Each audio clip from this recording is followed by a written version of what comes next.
बिस्मिल्लाहिर्रहमानिर्रहीम। अस्सलाम वालेकुम स्टूडेंट्स, मैं हूं हसन फरीद, आपका फिजिक्स टीचर। स्टूडेंट्स, आज हम फर्स्ट ईयर के सिलेबस का स्टार्ट करेंगे। आप लोग जानते हैं कि 9th-10th में आप लोगों ने जो चीज़ें पढ़ी हैं, एग्जैक्ट वही चीज़ें आपके पास फर्स्ट ईयर सेकेंड ईयर में भी मौजूद हैं। जैसे आप लोगों ने 10th में कूलम्स लॉ पढ़ा, बिल्कुल वैसे ही आप लोग सेकेंड ईयर में कूलम्स लॉ पढ़ेंगे। आप लोगों ने 9th में न्यूटन के लॉज ऑफ मोशन पढ़े, first law, second law, third law पढ़ा। बिल्कुल ऐसे ही आप लोग फर्स्ट ईयर में भी फर्स्ट लॉ, सेकंड लॉ और थर्ड लॉ ऑफ मोशन पढ़ेंगे। तो फर्क किस चीज का है स्टूडेंट्स? फर्क अंडरस्टैंडिंग का है। पहले आप चीज को सिर्फ एक ऊपर सतही तरीके से देखते थे, यानी उसका ऊपर से ओवरव्यू देखते थे, लेकिन अब आपको हर चीज के हर लफ्ज को समझना होगा, क्योंकि आगे देना है आप लोगों ने एंटी टेस्ट। उसके लिए आपका नॉलेज जो है वो काफी ज्यादा डीप होना चाहिए। तो यहां पर आज हम फिजिक्स की जो डेफिनेशन पढ़ेंगे, ये वही डेफिनेशन है जो आप लोग ऑलरेडी 9th-10th में पढ़कर आए हैं, लेकिन आज हम इसके एक एक लफ्ज को पहले से ज्यादा अंडरस्टैंड करेंगे। तो स्टूडेंट्स, सबसे पहले तो आप लोग देखिए कि जो डेफिनेशन मैंने लिखी है उसमें है द ब्रांच ऑफ साइंस। तो सबसे पहले फिजिक्स के बारे में आपको जो बात पता होनी चाहिए वो ये है कि ये ब्रांच ऑफ साइंस है। जैसे केमिस्ट्री एक ब्रांच ऑफ साइंस है, जियोलॉजी एक ब्रांच ऑफ साइंस है, एस्ट्रोनॉमी एक ब्रांच ऑफ साइंस है, बिल्कुल उसी तरह से फिजिक्स भी साइंस की ही एक ब्रांच है। लेकिन कौन सी ब्रांच है, इसमें क्या पढ़ेंगे हम? तो आगे मैं बता रहा हूं कि the deals with the study of matter. लो जी, ये पहली चीज है जो हम लोगों ने पढ़नी है। क्या चीज है? मैटर। अब ये मैटर क्या है, इसके बारे में अब हमें डिटेल से जानना पड़ेगा। एनर्जी, ये दूसरी चीज है जो हम लोगों ने पढ़ना है, एंड देयर म्यूचुअल रिलेशनशिप। तो आप लोगों ने देखा कि डेफिनेशन जो है ये तो बिल्कुल वही है जो आप लोग 9th में पढ़कर आए हैं, लेकिन अब मैं आपको बताता हूं कि एक एक लफ्ज का मतलब पता होना क्यों जरूरी है। देखिए, सबसे पहली चीज आप लोगों ने क्या पढ़नी है? मैटर। आपको पता होना चाहिए मैटर क्या है।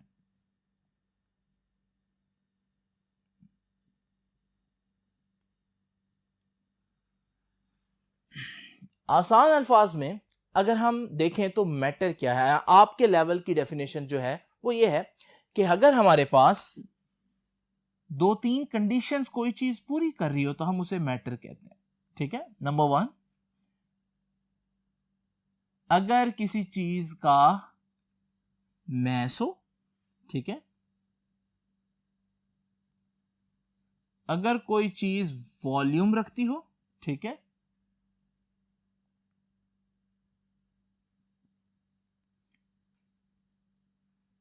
और अगर हम उस चीज को फिजिकली टच कर सकें तो फिर हम कहते हैं कि ये हमारे पास मैटर है। ठीक है ना? तो ये एक बच्चों वाली डेफिनेशन है जो आप लोग समझ लें। तो ये तीन बातें जिसमें होंगी तो उसे हम कहेंगे कि ये चीज मैटर है। मिसाल के तौर पर स्टूडेंट्स, मेरे हाथ में ये मार्कर है, मैं ये देखना चाहता हूं कि ये मैटर की डेफिनेशन पर पूरा उतरता है या नहीं। तो आप कहेंगे सबसे पहले कि सर देखना पड़ेगा कि इसका मैस है या नहीं। तो आपको मालूम है, अगर आप मैस और वेट की ये डिस्टिंक्शन थोड़ी देर के लिए ख़त्म कर दें और थोड़ी देर के लिए समझ लें कि मैस और वेट एक ही चीज़ होती है, जो कि नहीं होती, आप लोग जानते हैं। तो आप लोग जानते हैं कि जब मैं इसको किसी बैलेंस के ऊपर रखूंगा तो इसका कुछ ना कुछ वेट आएगा, यानी कुछ ना कुछ इसका मतलब मैस हुआ। तो इसका मतलब इस सॉलिड ऑब्जेक्ट का मैस तो होता है। तो मैस तो है। दूसरी चीज, क्या इसका कुछ वॉल्यूम होगा? अच्छा, इसको चेक करने का एक आसान तरीका यह है कि आप पानी से भरा हुआ एक ग्लास लें जो बिल्कुल ऊपर तक भरा हुआ है। आपको मालूम है ग्लास में कोई मजीद स्पेस नहीं है। अब जब आप ये मार्कर उसके अंदर डबोएंगे तो आपको मालूम है पानी कुछ बाहर गिर जाएगा। क्यों गिर गया? यानी पानी को अंदर जगह नहीं मिली। वो जगह कहां से गायब हो गई? वो किसने जगह ऑक्यूपाई कर ली? डेफिनेटली इस मार्कर के आने से हुआ है। तो इसका मतलब वो जो जगह है वो मार्कर ने ऑक्यूपाई कर ली। इसके बाद मार्कर जो है वो कुछ वॉल्यूम ऑक्यूपाई करता है स्पेस में। यही वजह है कि जब आपने इसको पानी के ग्लास में डाला तो बाकी पानी को, एक्स्ट्रा वाटर को बाहर आना पड़ा, क्योंकि इसने कुछ जगह जो है वो घेर ली थी। तो क्योंकि इट ऑक्यूपाइज सम वॉल्यूम, ये कुछ वॉल्यूम घेर लेता है, तो दूसरी शर्त भी पूरी हो रही है। तीसरी चीज, ये कैन बी टच्ड फिजिकली। देखिए, अगर मेरी आंखें बंद हो और आंखें बंद हो और मैं इसको हाथ में पकड़ूं तो मुझे आइडिया हो जाएगा कि यार ये कोई फिजिकल चीज है जिसको मैंने पकड़ा हुआ है, राइट? तो आप बता सकते हैं कि आपके हाथ में मार्कर है। तो इसका मतलब ये हुआ कि आप इसको फिजिकली टच कर सकते हैं। तो स्टूडेंट्स, ये तीनों बातें क्योंकि हमारे पास इस मार्कर में मौजूद है तो ये मार्कर मैटर हुआ। अब मैं आपसे पूछता हूँ कि what about your mobile phone, तो आप सोचेंगे जब तो आप कहेंगे सर मोबाइल फ़ोन में भी ये तीनों बातें पूरी होती हैं, ऐसे है ना। इसी तरह से आप अपने इर्द गिर्द कोई भी सॉलिड चीज़ देख लें तो आप देखेंगे वो सॉलिड चीज़ जो है वो इन तीनों शर्तों पर पूरी उतर रही होती है। तो यहाँ से हम लोग एक आइडिया लगा सकते हैं कि हमारे इर्द गिर्द जितना भी सॉलिड है वो सब का सब मैटर है, क्योंकि वो इन शराइत को पूरा कर रहा है।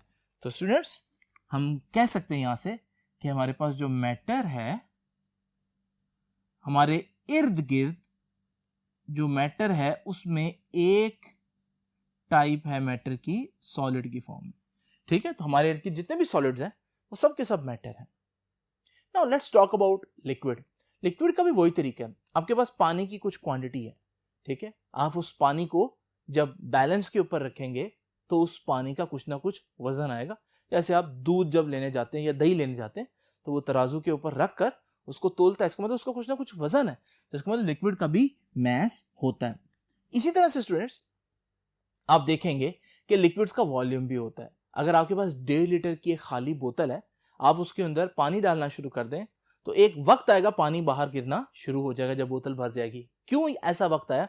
इसका मतलब ये है कि अंदर की जो सारी स्पेस थी वो ऑक्यूपाई कर ली उस लिक्विड ने, तो इसका मतलब लिक्विड का वॉल्यूम भी होता है।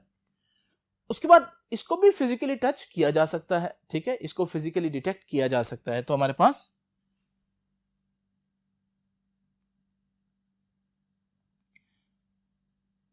मैटर की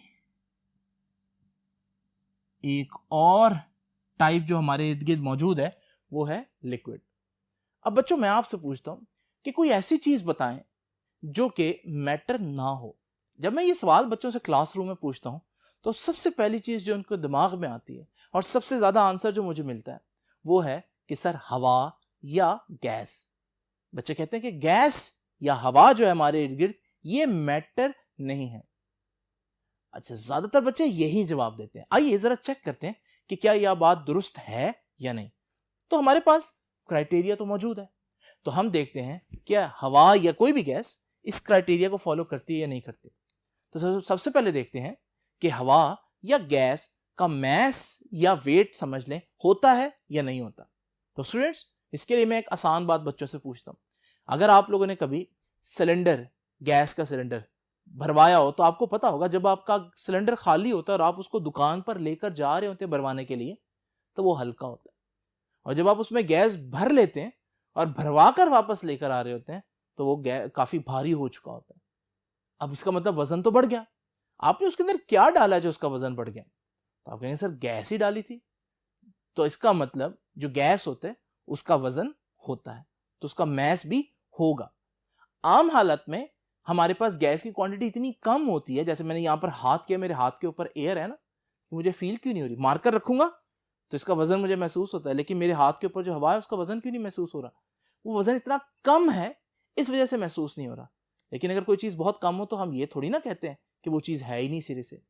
तो अगर आपके ऊपर एक छोटी सी चूंटी है तो उस चूंटी का हो सकता है आपको उस चूंटी के होने का फील ना आ रहा हो, इतना कम वजन है, लेकिन आप ये थोड़ी ना कह देंगे कि उसका वजन होता ही नहीं है, या चूंटी क्योंकि फील नहीं हो रही तो वो चूंटी थी ही नहीं वहां पर, है सही वो वहां पर।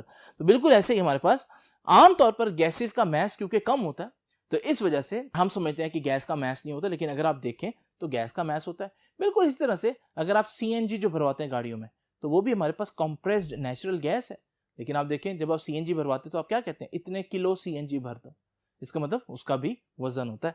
तो इसका मतलब हम समझ रहे थे, अब बच्चे समझ रहे थे कि गैस का मैस नहीं होता, लेकिन एक्चुअली में गैस का मैस होता है। अच्छा जी, अब गैस के वॉल्यूम की बात करते हैं। क्या गैस का वॉल्यूम होता है? तो इसके लिए मैं बच्चों से एक सवाल पूछता हूँ कि अगर आपके पास एक सिलेंडर हो और आप उसमें गैस भरते जाएं तो एक वक्त आएगा कि सिलेंडर क्या हो जाएगा, फट जाएगा। तो मैं पूछता हूँ ये क्यों फट गया? तो बच्चे कहते हैं सर इतनी ज्यादा गैस भर गई थी अंदर, अब गैस मजीद जाने की जगह नहीं थी। तो मैं कहता हूँ वो जगह कहाँ गई? तो बच्चे कहते हैं सर वो गैस ने घेर ली। तो मैं फिर कहता हूँ इसका मतलब गैस वैसे ही वॉल्यूम ऑक्यूपाई करता है जैसे सॉलिड वॉल्यूम ऑक्यूपाई करता है, जैसे लिक्विड वॉल्यूम ऑक्यूपाई करता है। तो इसका मतलब ये हुआ कि हमारे पास गैस का भी कुछ ना कुछ वॉल्यूम होता है। अगर उसका वॉल्यूम ना होता तो फिर मैं सिलेंडर को क़यामत तक भी गैस से भरता रहता, तो गैस अंदर भरती रहती, कभी भी सिलेंडर ना फटता क्योंकि उसका वॉल्यूम ही नहीं था। लेकिन सिलेंडर का फटना ये बता रहा है कि आपकी जो गैस है जो अंदर जा रही है वो एक खास जगह घेर लेती है, तो उसके बाद एक टाइम आता है कि हमारे पास जगह बिल्कुल ख़त्म हो जाती है और फिर मज़ीद गैस एंटर होना मुश्किल हो जाती है, जिसकी वजह से सिलेंडर जो है वो फट जाता है। अब बात आती है कैन बी टच्ड फिजिकली, यानी मेरे हाथ पे मार्कर पड़ा हो, मेरी आंखें बंद हो, मुझे महसूस हो जाता है कि मेरे हाथ पे कुछ पड़ा हुआ है, तो मैं कहता हूँ कि भाई ये कोई मैटर होगा। लिक्विड के बारे में भी ऐसा ही होता है, लेकिन गैस के बारे में हम ये महसूस नहीं करते या हमें ये फीलिंग नहीं आती कि हम उसको फिजिकली टच नहीं कर सकते। अभी ये भी एक गलत बात है। मैं बच्चों से पूछता हूँ कि जब आप एक बाइक पर जा रहे हो 70 की स्पीड से, तो आपकी आंखों में पानी आना शुरू हो जाता है ना? बच्चे कहते हैं बिल्कुल आता है। तो मैं कहता हूँ कि वो पानी आपकी आंखों से जो जारी हुआ है वो आपकी आंखों में किस चीज़ ने आकर फिजिकली हिट किया है? क्या कोई कंकर आके लगा है, कोई पत्थर लगा है, कोई मिट्टी लगी है? बच्चे कहते नहीं सर वो हवा है जिसकी वजह से लग रहा है। तो मैं कहता देखो हवा भी फिजिकली टच करती है।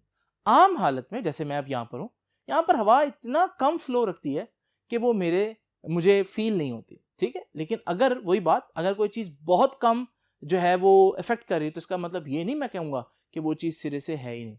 तो अगर मैं यहाँ पर हवा को फील नहीं कर सकता, तो ज़रा मैं पंखा तेज़ करके चला जाऊँ पंखे के नीचे, आप देखेंगे पंखे के नीचे मेरे जो बाल उड़ेंगे। इसका मतलब बाल उड़ने का मतलब क्या कि हवा उसको फिजिकली हिट कर रही है, जिस वजह से वो मूव कर रहे हैं। तो वो तीनों बातें जो हम समझ रहे थे या बच्चे समझ रहे थे कि गैसेस में नहीं होती, असल में वो भी गैसेस के अंदर मौजूद हैं वो तीनों बातें। और अगर वो तीनों बातें गैसेस में मौजूद हैं तो इसका मतलब गैस भी क्या हुई, मैटर ही हुई, ठीक है ना। तो इसको मैंने थोड़ा ज़्यादा एक्सप्लेन इसलिए किया क्योंकि बच्चों को इसमें इश्यू होता है और वो कहते हैं कि गैस जो है वो मैटर नहीं है, हालांकि गैस भी मैटर है। तो मैं फिर यहाँ से ये कह सकता हूँ कि हमारे इर्द गिर्द, हमारे दुनिया में, हमारी कायनात में इर्द गिर्द मैटर ही मैटर है। लेकिन वो मैटर कितनी हालतों में मौजूद है, कितनी शक्लों में मिलेगा आपको? तो आप कहेंगे कि सर कुछ मैटर हमारे इर्द गिर्द सॉलिड फॉर्म में, कुछ लिक्विड फॉर्म में भी होगा और कुछ गैसियस फॉर्म में भी होगा। यानी ये मैटर की शक्लें हैं, इनको हम कहते हैं physical states of matter. Physical states of matter. Matter जिन शक्लों में पाया जाता है वो शक्लें तीन हैं, सॉलिड, लिक्विड, गैस। कुछ बच्चे कहेंगे सर वो प्लाज्मा भी तो है।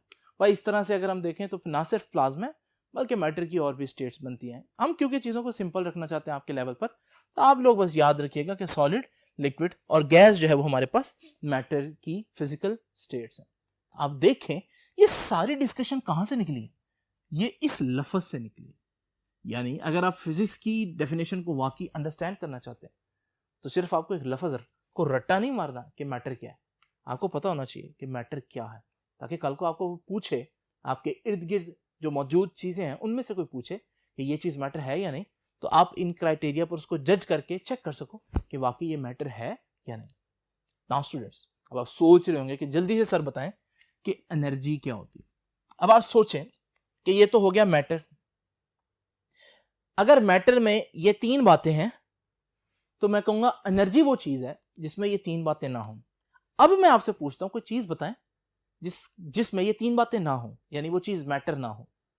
गैस नहीं, अब आप कह सकते हैं, गैस को तो मैंने साबित कर दिया कि वो मैटर ही है।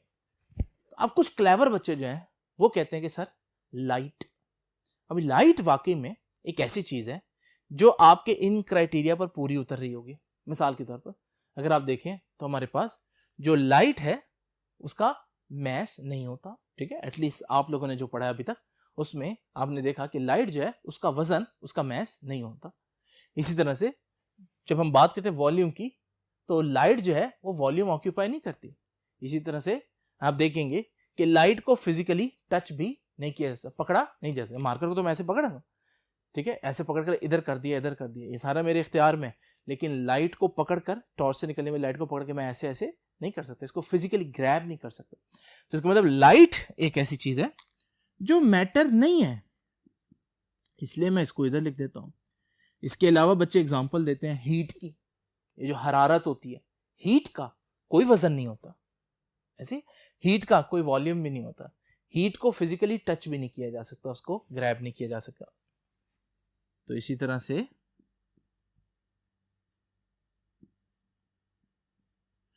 आप देख सकते हैं साउंड, अगर आप देखें साउंड जो है वो भी इन तीनों चीजों को फॉलो नहीं करता।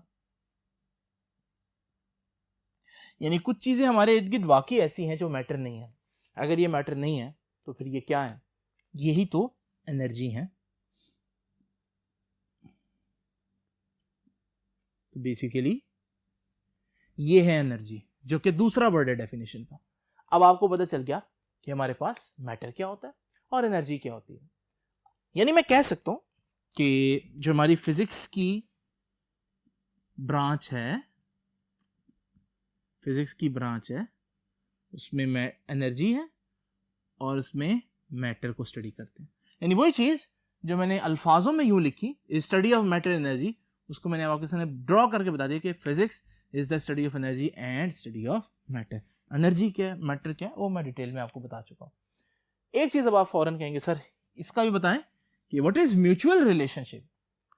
ये रिलेशनशिप क्या होता है एनर्जी और मैटर में? देखें, एनर्जी और मैटर एक दूसरे में तब्दील हो सकते हैं, ये इंटर कन्वर्टिबल है। ठीक है, अब कैसे कन्वर्ट हो सकते हैं, मैं आपको एक मिसाल देता हूं।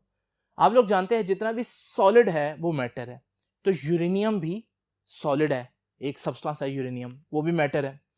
यूरेनियम एटॉमिक बॉम्ब में यूज होता है। जब एटॉमिक बॉम्ब फटता है, एक्सप्लोड होता है, तो बहुत ज्यादा हीट प्रोड्यूस होती है। यानी जब यूरेनियम फटता है तो हीट प्रोड्यूस होती है। यूरेनियम मैटर है और जब वो फट रहा है, एक्सप्लोड हो रहा है, तो हीट प्रोड्यूस हो रही है जो कि एनर्जी है। इसका मतलब एटम बॉम्ब का जो फटना है वो एक एग्जाम्पल है जिसमें मैटर एनर्जी में कन्वर्ट होता हुआ दिखाई दे रहा है। इसका मतलब matter can be converted into energy. बिल्कुल इस तरह से कुछ चीजें आगे चल के आप पढ़ेंगे कि एनर्जी भी मैटर में कन्वर्ट हो सकता है। तो मैटर एनर्जी में कन्वर्ट हो सकता है, एनर्जी मैटर में कन्वर्ट हो सकता है। तो फिर हमें यह भी पता होना चाहिए कितना मैटर हो तो कितनी एनर्जी बनेगी, कितनी एनर्जी हो तो कितना मैटर बनेगा। दूसरे अल्फाज में हमें क्या पता होना चाहिए? म्यूचुअल रिलेशनशिप, उनका आपस में जो बाहमी ताल्लुक है उनका, वो हमें मालूम होना चाहिए। तो ये है फिजिक्स। ये वही फिजिक्स की डेफिनेशन है जो आप लोगों ने 9th-10th में पढ़ी थी, लेकिन अब यहां पर हमने थोड़ा डिटेल से देखा इसको। आसान अल्फाज में देखें तो मैं कहता हूं कि फिजिक्स क्या है? फिजिक्स सब कुछ है। क्यों? आपके इर्द गिर्द अगर आप देखें तो आपको इर्द गिर्द तीन ही चीजें नजर आएंगी। ठीक है, जरा देखें अपने कमरे में जहां आप बैठे, अपने नजर दौड़ाएं, या तो आपको सॉलिड नजर आएगा, ठीक है, पंखा हो गया, जिस टेबल पर आप बैठे हैं, चेयर पे बैठे हैं, जिस मोबाइल में मुझे देख रहे हैं, ये सारा सॉलिड है ना। अगर बैठे बैठे पानी पी रहे हैं या जामे शीरी पी रहे हैं या कुछ भी पी रहे हैं, लस्सी पी रहे हैं, तो वो लिक्विड है। ठीक है, और जिस हवा में आप सांस ले रहे हैं वो गैस है, एसी से जो निकल रही है वो गैस है। ये हमारे पास यही तीन चीजें, और कौन सी चौथी चीज है आप बताएं? प्लाज्मा तो आपके कमरे में हो नहीं सकता। इसका मतलब आपके इर्द गिर्द सब क्या ये है? मैटर। कुछ बच्चे कहेंगे सर बल्ब से जो निकल रही है लाइट, बिल्कुल, तो लाइट है या हीट है, जो इस वक्त आप मुझे सुन रहे हैं, मेरा साउंड है, तो वो क्या है? एनर्जी है। अच्छा, एनर्जी हो या मैटर हो, पढ़ना किस में? फिजिक्स में। तो इसका मतलब मैं कहता हूं कि फिजिक्स क्या है? Physics is the study of everything. आपके हर जगह जो भी चीजें, या वो मैटर होंगी या वो एनर्जी होगी। कायनात में दो ही चीज है ना, या मैटर है या एनर्जी है। तो जब मैं कहता हूँ कि भाई फिजिक्स पढ़ रहा हूँ, तो मतलब मैं या मैटर पढ़ रहा हूँ या एनर्जी, या पूरी कायनात ही पढ़ रहा हूँ। ठीक है, तो physics is basically the study of everything, और ये बहुत इंपॉर्टेंट है। अच्छा, जब एवरीथिंग की बात करेंगे तो क्या फिर पूरी कायनात पढ़ेंगे? भाई पूरी कायनात भी पढ़ सकते हैं, वो भी इंपॉर्टेंट है, लेकिन समटाइम हमारे लिए ज्यादा इंपॉर्टेंट होता है अपने इर्द गिर्द की चीजें जो जमीन के ऊपर है। तो हम यहां से एक लाइन बोलते हैं, study of physical world in specific, यानी स्पेसिफिकली, स्पेशली हम अपनी दुनिया को पढ़ेंगे। ठीक है, physical world and physical universe in general, लेकिन जनरली हम पूरी कायनात को पढ़ेंगे, लेकिन हमारा ज्यादा फोकस हमारी इस दुनिया पर होगा। ठीक है ना, क्योंकि असल जो हमें बेनिफिट आएगा वो अपनी दुनिया में कुछ अच्छा करके आएगा। ठीक है, कुछ अच्छी इजाद कर देंगे, कुछ अच्छी दरियाफ्त करेंगे, तो हमें फायदा होगा। अब आपने देखा कि फिजिक्स जो है वो एक ऐसी चीज है कि आप जब केमिस्ट्री पढ़े होंगे ना, तो आप देखेंगे फिजिक्स की इक्वेशन आ गई बीच में। आप बायोलॉजी पढ़े होंगे, आप देखेंगे फिजिक्स के इंस्ट्रूमेंट्स आ गए। यानी जब तक देखें ना, बायोलॉजी में भी आप क्या करेंगे, आप किसी चीज को पढ़ रहे हैं अगर बायोलॉजी में, ठीक है, आपकी बॉडी से रिलेटेड, आप हड्डी पढ़ रहे हैं, ठीक है, हड्डी पढ़ रहे हैं ना, हड्डी क्या है? सॉलिड है ना, और सॉलिड्स को हम कहां पढ़ते हैं? फिजिक्स में पढ़ते हैं, ऐसे है ना। या आप ब्लड को पढ़ रहे हैं, अब कहने को तो आप बायोलॉजी पढ़ रहे हैं क्योंकि आप ब्लड की बात करें, खून की बात करें, लेकिन खून है तो एक लिक्विड ना, और लिक्विड की प्रॉपर्टीज कहाँ पढ़ेंगे? फिजिक्स में पढ़ेंगे।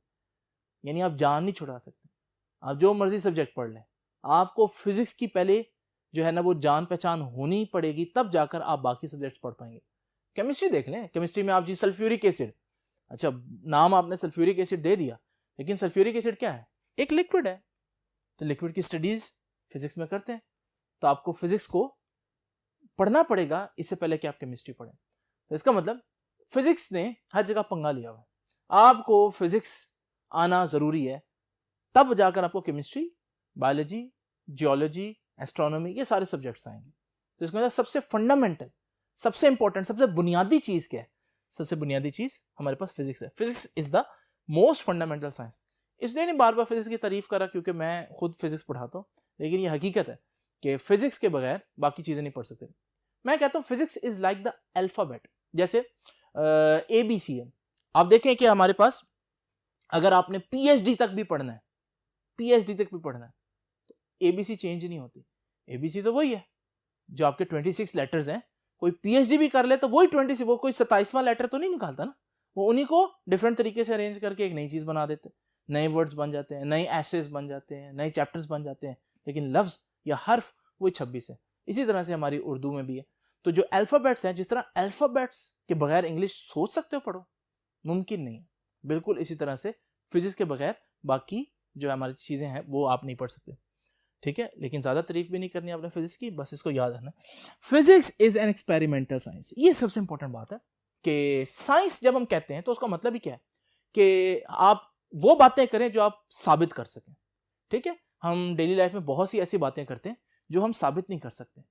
ठीक है, हम ऐसे ऐसे पुराने, आप यूनानी दौर में या ग्रीक मैथोलॉजी में अगर देखें तो उनके, या हिंदू मजहब में भी अगर आप देखें तो उनके डिफरेंट जो है वो कॉन्सेप्ट्स हैं about the evolution of universe.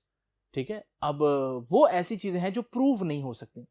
ठीक है, जैसे दुनिया जो है वो एक बैल के सींग पर खड़ी हुई है। ठीक है, तो जल्जले क्यों आते हैं कि जब हमारे पास बैल जो है ना थक जाता है तो वो एक सींग से उठाकर दुनिया जब दूसरे सींग पर शिफ्ट करता है तो उस दौरान जो है वो जल्जले आते हैं। तो पहले लोग ये समझते थे, लेकिन ये चीज आप प्रूव नहीं कर सकते एक्सपेरिमेंटली। ठीक है ना, तो ये एक्सपेरिमेंट इसको रद्द कर देंगे। तो इसलिए लोग उस वक्त सिर्फ बातों से, कोई कहता था मुझे लगता है कि यूनिवर्स ऐसी है, कोई कहता था मुझे लगता है यूनिवर्स ऐसी है। फिजिक्स कहती है भाई आप ये नहीं कह सकते कि मुझे लगता है, आपको लगता जो मर्जी हो, आपको प्रूव करना पड़ेगा तजुर्बे से, और वहां से हमें बताना पड़ेगा भाई मैंने एक्सपेरिमेंट किया है, उसका रिजल्ट मुझे ये बताता है कि यूनिवर्स ऐसी। आप ये नहीं कह सकते मेरा दिल कहता है तो मैं इसलिए ये मानता हूँ। ठीक है ना, तो हमारे पास फिजिक्स एक एक्सपेरिमेंटल साइंस है। ठीक है ना, तो आप जो भी क्लेम कर रहे हैं आपको उसको एक्सपेरिमेंट के जरिए प्रूव करना होगा, अदरवाइज वो क्लेम जितना मर्जी खूबसूरत क्यों ना, जितना मर्जी बेहतरीन क्यों ना, अगर एक्सपेरिमेंट सपोर्ट उसको नहीं मिलती तो फिजिक्स की दुनिया में वो एक फॉल्स क्लेम होगा, उसको कोई नहीं मानेगा। तो उम्मीद है ये आप लोगों को पता तो चल गया होगा कि फिजिक्स क्या है। वही डेफिनेशन है जो मैंने पहले बताई थी। थोड़ा सा इंट्रोडक्शन चैप्टर्स के बारे में। पहला चैप्टर जो है ना वो मेजरमेंट्स, पहले चैप्टर का नाम है मेजरमेंट्स। मेजरमेंट्स में हम क्या पढ़ेंगे? मेजरमेंट के लिए सबसे इंपॉर्टेंट चीज यूनिट का पता होना चाहिए। भाई जब आप मेजर करते हैं चीज तो आप ये थोड़ी ना कहते हैं कि यार जाओ 3 किलोमीटर दही ले आओ, आपको पता है किलोमीटर दही मापने का यूनिट ही नहीं है, ऐसे है ना। या आप ये नहीं कहते कि यार मेरा वेट बड़ा ज़्यादा हो गया है, इतने लीटर हो गया नहीं। ठीक है, तो लीटर जो है वो वेट का यूनिट नहीं है। तो हम आपको सबसे पहले बताएंगे पहले चैप्टर में कौन सा क्वांटिटी का कौन सा यूनिट बनता है जो सही यूनिट है। और फिर आपको मालूम है मेजरमेंट्स करते हुए हम अक्सर गलतियां कर जाते हैं, तो हम एरर्स के बारे में पढ़ेंगे कि जब हम मेजरमेंट कर रहे होते हैं तो उसमें क्या गलती हो सकती है और वो किस वजह से हो सकती है, अनसर्टिनिटीज कहाँ रह जाती हैं, ये सारी चीज़ें हम लोग डिस्कस करेंगे। दूसरा चैप्टर अबाउट वेक्टर्स, ये भी आप लोगों ने पढ़ा हुआ है। आपको याद होगा कि वेक्टर्स में हम लोगों ने पढ़ा कि कुछ चीज़ें ऐसी होती हैं जिनके लिए डायरेक्शन ज़रूरी होती है। यानी मैं अब्बा जी को जब ये कहूँ अब्बा जी मैं ज़रा थोड़ी देर के लिए बाहर जा रहा हूँ, तो वो इस बात पर कहते हैं कि ये इन्फॉर्मेशन मेरे लिए काफ़ी नहीं है कि मुझे बता के जाओ तुम कहाँ जा रहे हो, तो I have to tell him the direction, ऐसे ना मुझे बताना पड़ता है। ऐसे ही आप समझ लें कि फिजिक्स में भी समटाइम्स क्या होता है कि कुछ चीज़ों के साथ हमें डायरेक्शन बताना ज़रूरी होती है। मैं ये नहीं कह सकता एक बॉडी पर जो है ना वो 20 न्यूटन फोर्स लग रही है, मुझे कहना पड़ेगा एक बॉडी पर 20 न्यूटन फोर्स इस डायरेक्शन में लग रही है। क्योंकि अगर मैं इसको इग्नोर कर दूं तो एक शख्स समझेगा 20 न्यूटन फोर्स की वजह से बॉडी इधर जा रही है और दूसरा शख्स समझेगा कि 20 न्यूटन फोर्स की वजह से बॉडी इधर को जा रही है, तो दोनों मतलब निकलेंगे ना। तो इसलिए मुझे जब फोर्स की बात करनी है मुझे डायरेक्शन बतानी है। अच्छा, मास की बात करते हुए डायरेक्शन बताने की जरूरत नहीं है। एक बॉडी का मास 20 केजी है, अब मास 20 केजी हो या जितना मर्जी हो उसके लिए डायरेक्शन की जरूरत नहीं है। नाउ स्टूडेंट्स, तो वेक्टर्स में हम वो चीजें पढ़ेंगे जिसमें डायरेक्शन जो है वो जरूरी होगी। फिर हमारे पास मोशन के बारे में एक चैप्टर होगा, चैप्टर नंबर 3, और उसमें हम पढ़ेंगे लॉज ऑफ मोशन, वो जो न्यूटन के लॉज ऑफ मोशन हम लोगों ने पहले पढ़े। मोमेंटम के बारे में पढ़ेंगे और ये इस तरह की चीज़ों के बारे में। Fourth chapter is about work and energy, तो वर्क क्या होता है, एनर्जी क्या होती है, पावर क्या होती है, और इस तरह के कॉन्सेप्ट्स हम पढ़ेंगे। ये भी आप लोगों ने चैप्टर पढ़ा हुआ है पहले 10th में, लेकिन आप देखेंगे बहुत डिटेल में। इसी तरह से स्टूडेंट 5th चैप्टर जो है वो आ जाएगा घूमती हुई चीज़ों के बारे में। आपको पता है घूमती हुई चीज़ें दो किस्म का घूमना होता है। एक होता है किसी चीज़ के गिर्द घूमना, जैसे ज़मीन सूरज के गिर्द घूम रही है, इसको हम रेवोल्यूशन कहते हैं या ऑर्बिटल मोशन कहते हैं।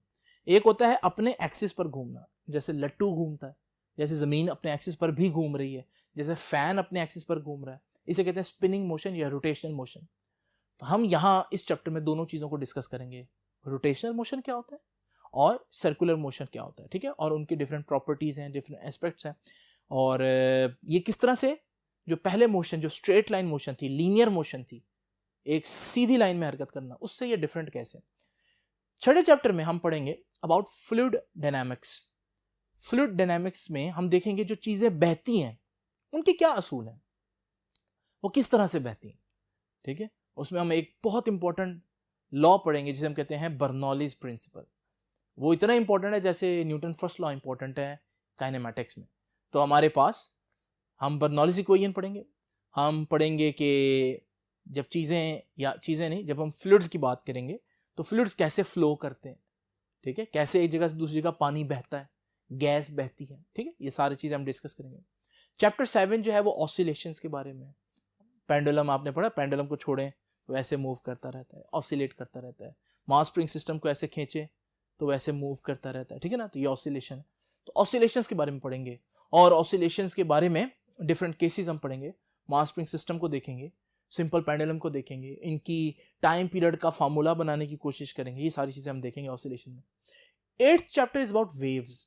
आपको पता है फिजिक्स में एक बहुत इंपॉर्टेंट चीज़ वेव भी है, जैसे पानी के अंदर एक कंकर फेंके तो लहरें जो पैदा होती हैं, ठीक है ना, तो उनकी भी एक स्टडी है, उनको भी पढ़ना है हमें, तो वो हमारे पास स्टडी ऑफ वेव्स है, उनको उस चैप्टर में पढ़ेंगे। और फिर साउंड को पढ़ेंगे क्योंकि साउंड भी एक वेव है, आप लोग जानते हैं। Chapter 9 is about physical optics. अब हम पढ़ेंगे लाइट के बारे में, लाइट कैसे प्रोपोगेट करती है, एक जगह से दूसरी जगह जाती है, लाइट की क्या प्रॉपर्टीज़ हैं। और चैप्टर 10 जो है वो थर्मोडायनामिक्स है, हीट के बारे में, और चीज़ों को गर्म करें तो उनका वॉल्यूम बढ़ जाता है, चीज़ों को ठंडा करें वॉल्यूम कम हो जाता है, गर्म करें प्रेशर भी बढ़ जाता है। ये सारी चीज़ें जो हम डेली लाइफ में देखते हैं हीट के बारे में, ये हम वहाँ पर देखेंगे।